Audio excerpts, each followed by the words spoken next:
Welcome everybody to the amazing world of Shabash India. இன்னைக்கு ஒரு முக்கியமான விஷயம் சொல்லணும்னு நினைக்கிறேன். நம்ம நாட்டுல பிரச்சனைக்கு மட்டும் பஞ்சமே இல்ல. எப்ப பாரு வெள்ளம் வருது, ட்ரெயின் சரியான நேரத்துக்கு வரது கிடையாது, எங்க பாரு பாம் பிளாஸ்ட், ஒருத்தனுக்கு ஒருத்தன் அடிச்சுக்கிறான், அது இது ஏகப்பட்ட பிரச்சனைகள் இருக்கு.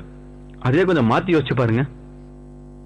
நம்ம இந்தியாவில் இருக்கிறவங்க தான் ரொம்பவே கஷ்டப்பட்டு சூப்பர் கம்ப்யூட்டரை உருவாக்கி இருக்காங்க. உங்களுக்கு தெரியுமா, நம்ம இந்தியாவில் இருக்கிற ரயில்வே டிபார்ட்மெண்ட் தான் உலகத்திலேயே ரொம்ப அதிகமான பேசஞ்சர்ஸ், அதாவது 10 லட்சம் மக்கள் ஒரு நாளைக்கு ட்ரெயின்ல டிராவல் பண்றாங்க. உலகத்திலேயே ரொம்ப பெரிய பிளாட்ஃபார்ம், அதாவது 2735 அடி நீளமுள்ள பிளாட்ஃபார்ம் கடக்பூர்ல இருக்கு.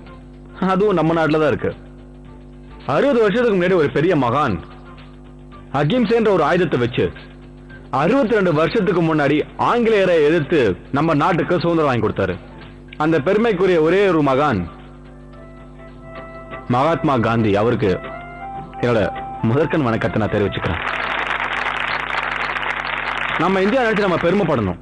அண்டை நாடுகள் நம்மளை பார்த்து பொறாமப்படணும். நம்ம நினைச்சதை சாதிக்கணும். நீங்க நினைச்சதை சாதிக்கிறதுக்கு இந்த சபாஷ் இந்தியா ஒரு உந்துகோலா இருக்குன்றதை நான் உங்க எல்லாருக்கும் தெரிவிச்சுக்கிறேன்.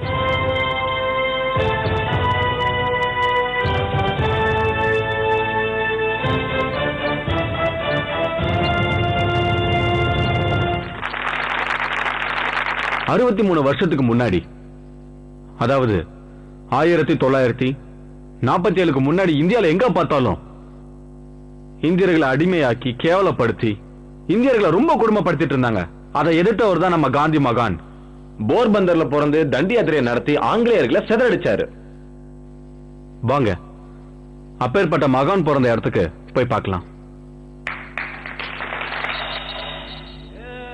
வணக்கம் நண்பர்களே, இது என்ன இடம் தெரியுமா? நம் தேசத்தந்தை மகாத்மா காந்தி ஒரு பிடி உப்பு கையில எடுத்து உப்பு சத்தியாகிரகத்தை ஆரம்பிச்சு வச்சாரு. அந்த இடம் தான் இது.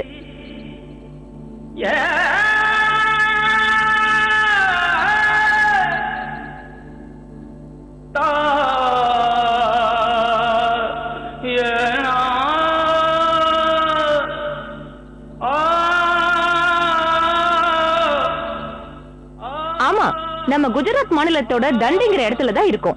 சரித்திரத்தின் ஏடுகள்ல இடம் பிடிச்ச இந்த ஊர்ல அன்னைக்கு இருந்த அதே உணர்வு இன்னைக்கு இருக்குன்னு சொன்னா நீங்க நம்புவீங்களா? வாங்க இவங்களோட சேர்ந்து இந்தியாவின் இனிய குடியரசு திருநாளை நாமளும் கொண்டாடலாம். அன்னைக்கு பல பேர் செஞ்ச தியாகத்தால் தான் இன்னைக்கு நம்ம சுதந்திர காற்றை சுவாசிச்சுட்டு இருக்கோம். அந்த தியாகிகளுக்காக சபாஷ் இந்தியா.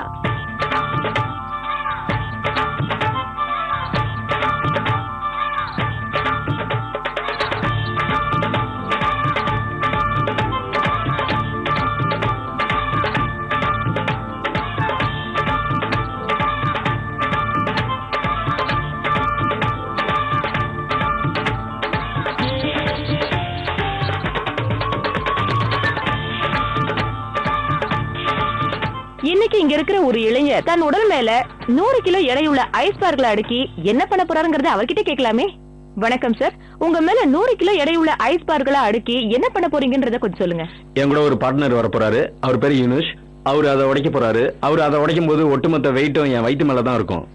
இதுல என்ன ரிஸ்க் இருக்குன்னு தெரிஞ்சுக்கலாமா? இதுல ரிஸ்க் என்னன்னா, நம்மளோட முதுகு தண்டு கொஞ்சம் பலவீனமா இருந்தாலும் அது டோட்டலா உடைஞ்சு போயிடும். சரி, உங்க முதுகெலும்பு ஸ்ட்ராங்கா இருக்க என்னெல்லாம் பண்ணிருக்கீங்க? நான் தினந்தோறும் பிராணாயாமம் பண்றேன். அப்புறம் மார்ஷல் ஆர்ட்ஸ் எக்ஸசைஸ் பண்ணி என்னோட முதுகு தண்டை பலப்படுத்தி வச்சிருக்கேன். வலுவான இளைஞர்கள் கையில தான் இந்த பாரதம் இருக்குங்கிறத சுர்ஜித் சிங் இங்க நிரூபிக்க போறாரு. நாம எல்லாரும் சேர்ந்து அவரை உற்சாகப்படுத்தலாமா? 1 2 3 கோ. நீங்கள் பார்த்து கொண்டிருக்கும் இந்த நபர் தகுந்த பயிற்சிகளுக்கு பிறகே இவ்வாறு செய்கிறார். இதை நீங்கள் தயவு செய்து வீட்டில் முயற்சி செய்ய வேண்டாம். முயற்சி செய்தால் இது உங்கள் உயிருக்கே பேராபத்தை விளைவிக்கும்.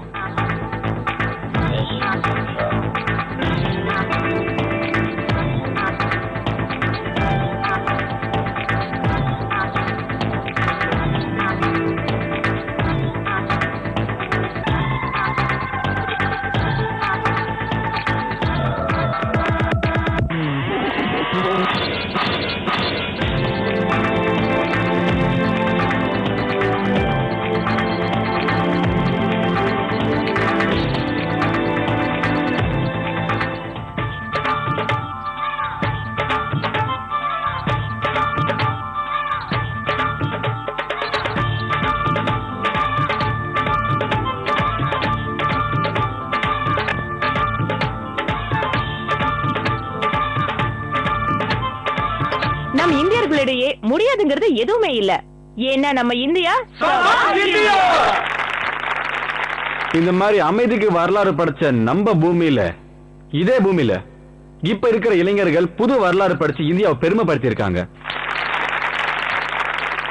ஃப்ரெண்ட்ஸ், உங்களுக்கு ஒரு விஷயம் தெரியுமா? 1980ல நிலவுக்கு போன ராகேஷ் சர்மா கிட்ட நம்ம இந்திரா காந்தி என்ன கேட்டாங்க தெரியுமா? அங்கிருந்து நம்ம பாரதம் எப்படி தெரியுதுன்னு கேட்டாங்க. அவர் என்ன சொல்லியிருப்பாருன்னு நினைக்கிறீங்க? அவருடைய பதில், சாரே ஜஹான் சே அச்சா